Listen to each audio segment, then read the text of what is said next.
E agora você vai acompanhar a nossa sala de entrevistas, que hoje conversa com o professor ativista Cassius Kennedy. E ainda, falando sobre o mês da consciência negra, faz parte da nossa série de reportagens para conscientizar, a passar o conhecimento a respeito desse assunto. Confira.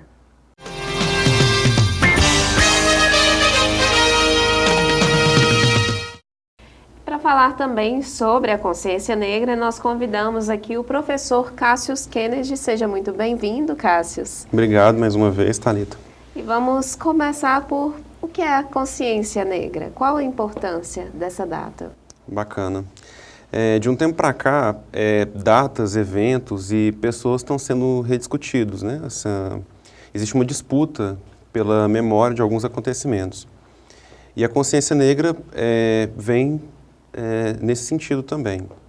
A consciência negra é uma necessidade que o povo preto tem de se afirmar enquanto grupo étnico, só que com certeza tem a ver também com as pessoas não negras, em geral os brancos, né? Porque é importante lembrar e demonstrar a construção histórica mesmo que as pessoas tiveram no Brasil. E não só mais aquela forma muito ingênua, sabe? De lembrar assim, porque os negros trouxeram a rapadura, a feijoada.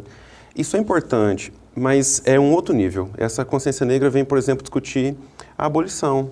Durante muito tempo, a princesa Isabel foi considerada a libertadora, e depois de muitos estudos, depois de revisitar a história, pesquisadores negros, estudiosos negros, e também não negros, né, mas interessados no assunto, perceberam que a contribuição era muito maior das pessoas negras que lutaram contra a escravidão do que simplesmente a assinatura de uma lei ali promulgada no final do século XIX.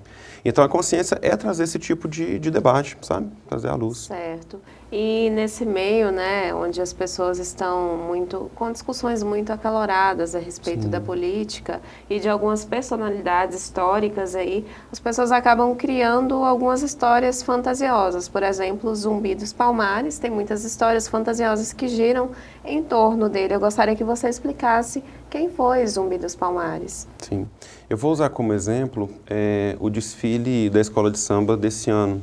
A Mangueira foi campeã e ela trouxe um tema histórico, né? Ela trouxe diversos carros alegóricos e nele trouxe alguns heróis e vilões que a escola de samba entendia como heróis e vilões. Sim. E colocou na categoria de heróis grupos ali juntos com o Zumbi dos Palmares. E teria colocado no grupo dos vilões, aqueles que não contribuíram para a construção do povo brasileiro, personagens que são consolidados, como a Princesa Isabel ou o Duque de Caxias, né, patrono do Exército Brasileiro.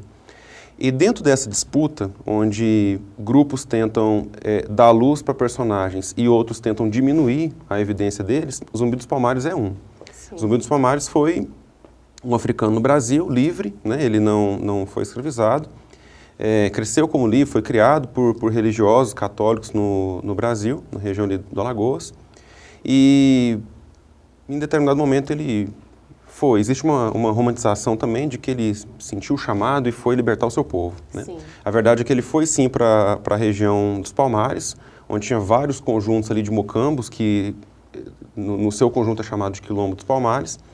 E ali ele liderou a resistência de um grupo de africanos e outras pessoas também que não eram necessariamente africanos.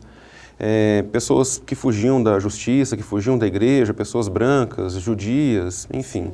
E ele foi participar dessa defesa, participou da resistência e lá ele ajudou a manter o quilombo por mais de 100 anos. Né? Ele sim por final, né, da última parte, e no todo o quilombo por mais de 100 anos.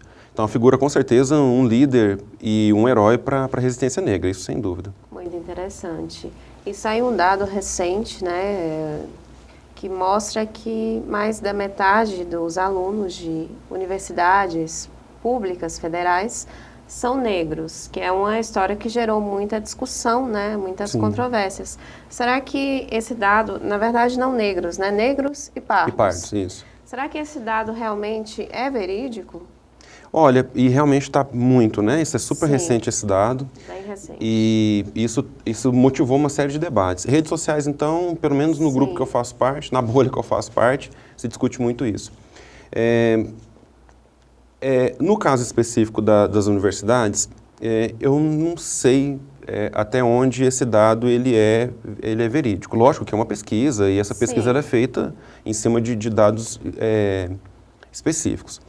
Mas a gente tem um grande problema no Brasil, que é o grupo de pessoas que fraudam cotas, né? A cota é um instrumento encontrado hoje para minimizar os danos provocados pelo racismo, pela história de colonização do Brasil, e muitas pessoas tentando burlar isso se declaram pretos ou pardos. Alguns casos que são bizarros, né? Eu acompanho... Os olhos azuis, eu já vi uma reportagem sobre isso. E todos os anos tem. Sim. Eu acompanho isso, eu vejo todos os anos pessoas brancas que se declaram pardas ou até negras.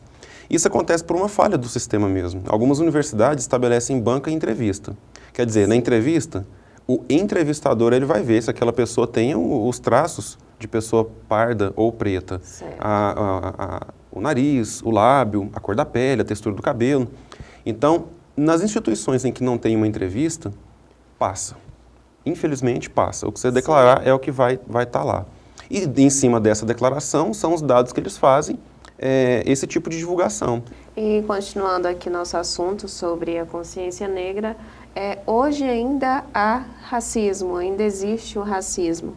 Mas me parece que hoje o racismo ele é manifestado de uma forma mais velada do que antes. No Brasil sempre foi mais velado.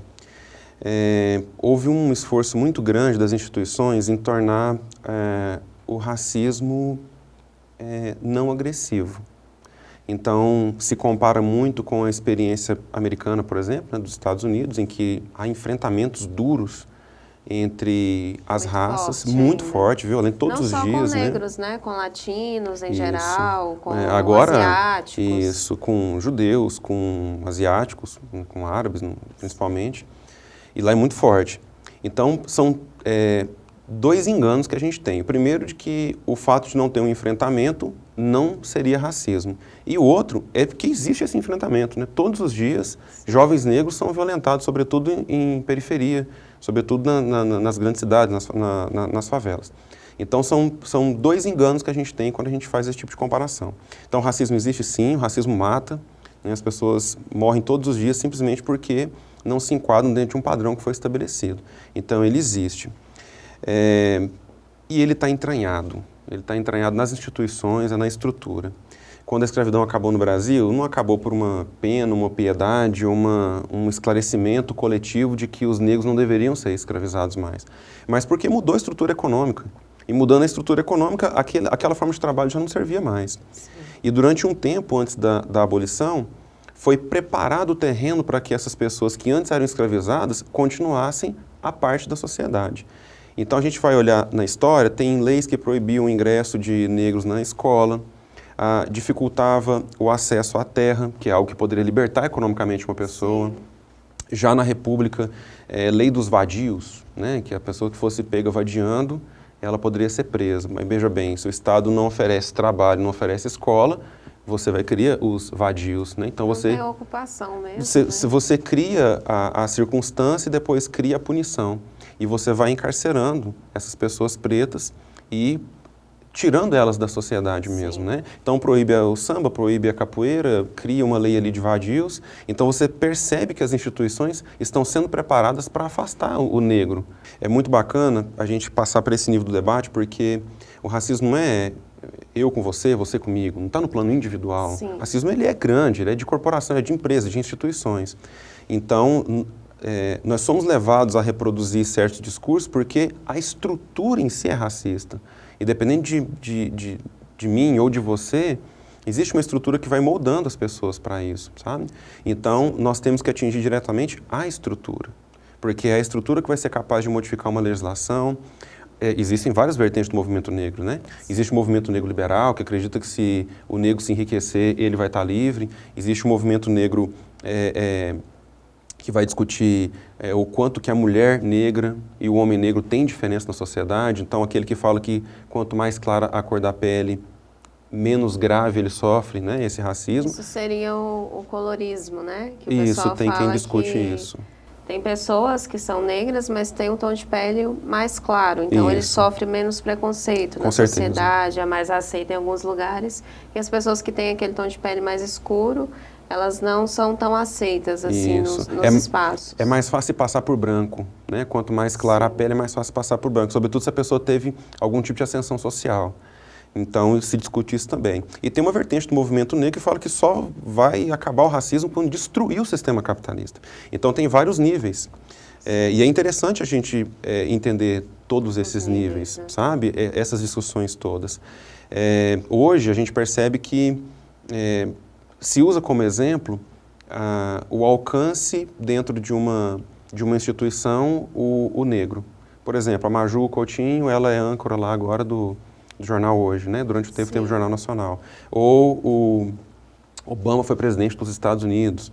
Ou o Supremo já teve um representante nosso aqui de Paracatu. Sim. E a gente fala, ó, se os negros chegaram ali, então é porque acabou com o racismo. Muito pelo contrário.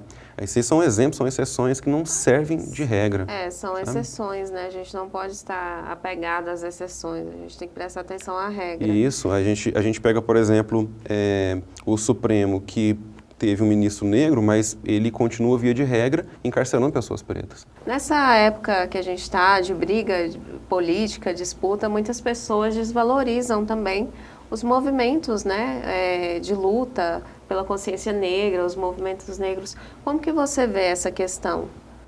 Infelizmente, no Brasil, a pessoa ou a ideia da pessoa, ela vai ser refutada, vai ser rejeitada pela orientação política dela. Então, no Brasil, a gente costuma colocar que as pautas raciais, ou étnicas, ou identitárias, elas são associadas com a esquerda. Logo, as pessoas que não se orientam com a esquerda rejeitam qualquer tipo de argumento, inclusive negando o racismo. Sim. Então, nega todo tipo de debate. Então, eu falo, por exemplo, que tem várias vertentes dentro do movimento negro que discutem isso. Isso é perigoso, né? Porque há movimentos feministas também, de pessoas que não têm essa orientação, né, que não são de esquerda, digamos assim. Isso. Então, assim, é bem perigoso isso. Os grupos minoritários, eles sofrem isso hoje. LGBT, as mulheres, os negros. Então, esses grupos, eles sofrem o estigma de sempre estarem associados à esquerda. Então, eles recebem uma rejeição muito grande de pessoas que poderiam contribuir com o debate. Hoje, é importante que os negros tenham aliados, não negros, né? Os brancos. Sim. Porque também tem essa discussão de que o branco não pode ajudar. Não pode entrar em briga. Né? Eu acho que é importante manter o protagonismo do negro na luta do movimento negro, o protagonismo da mulher no movimento feminista. Eu posso ser um aliado da mulher, mas eu não posso tomar o protagonismo dela. A mesma coisa que uma pessoa hétera não pode se apoderar do discurso LGBT e de repente ser o representante do LGBT. Isso não tem condição. Porque você não sabe, né? Eu, como hétero, não sei o que uma pessoa que é homossexual sofre no dia a dia. Então, o que não quer dizer que você não possa ser simpatizante da causa e da violência que isso provoca, né? Com certeza. Verdade. As pessoas precisam de aliados. Realmente, Cássius, eu agradeço pela sua entrevista. Esse assunto a gente poderia estender ele por horas aqui, que é um assunto muito interessante e muito importante também para a sociedade, né? Para justamente se conscientizar. TV Meninas Brasil agradece a sua entrevista.